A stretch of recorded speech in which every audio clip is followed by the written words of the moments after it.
어제 서해 공무원 피살 사건에 대해 감사원의 감사 결과가 발표됐습니다. 발표에 따르면 사건 발생 당시 안보실을 비롯한 관계기관들은 해양수산부 공무원이었던 고 이대준 씨가 북한 해역에서 발견됐다는 사실을 알았지만 상부 보고, 대북 통지와 구조 요청 등 마땅히 취했어야 할 조치를 취하지 않았습니다. 과실이나 불가항력이 아니라 태만으로 인해 국민의 생명을 지키지 못했다면 이는 엄연히 살인 방조이며 국가의 책무를 져버린 것입니다.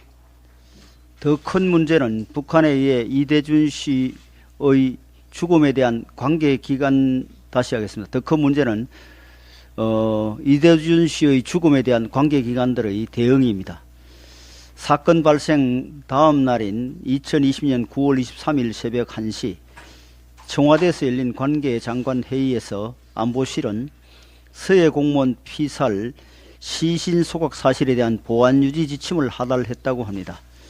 이에 합참은 관련 자료들을 삭제했고 국방부 해경통일부는 언론과 국민을 기만하기 위해 이대준 씨가 생존 상태인 것처럼 알리고 수색을 지속하는 한편 사건 인지 시점까지 조작하며 책임 회피를 시도했습니다. 이후 이대준 씨의 표류를 자진월북으로 몰고 가기 위해 사실관계를 조작하거나 치사 선택의 정황을 짜맞추고 그 과정에서 이 씨의 사생활까지 선택적으로 대중에 공개했습니다. 국가의 주요 안보기관들이 공모해 국민 한 사람을 이렇게 반역자로 모는 것은 반인권적이고 야만적인 폭력입니다. 이 모든 무능, 방관, 음모, 왜곡, 국가폭력 뒤에는 어떻게든 김정은 정권에게 잘 보여야 한다는 문재인 정권의 삐뚤어진 대북 정책이 있었다는 것은 두말할 나위가 없습니다. 진실이 이러한데 민주당은 북풍몰이, 종북몰이를 언급하며 되려 감사원을 공격하고 나섰습니다. 이것이야말로 구태의연한 색깔론이며 본질 호도입니다. 이번 감사 결과의 본질은 국민의 죽음을 방치한 문재인 정부 안보라인의 무책임함과 자진월북으로 사건을 조작하는 과정에서 개인에 대한 인권 유린까지 거리낌 없이 행한 비정함에 있습니다.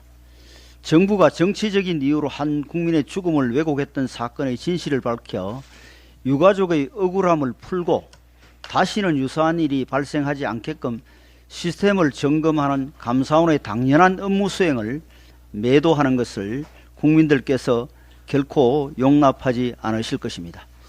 또한 민주당은 이 시간까지 이 사건과 관련해 국민 앞에 공식 사죄하고 용서를 구한 적이 없습니다.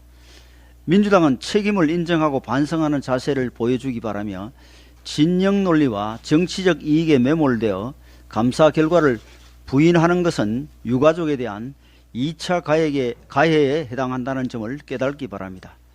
국민의 생명을 외면하고 국민의 명예를 훼손하는 정당은 국민의 마음에서 삭제되어야 마땅합니다.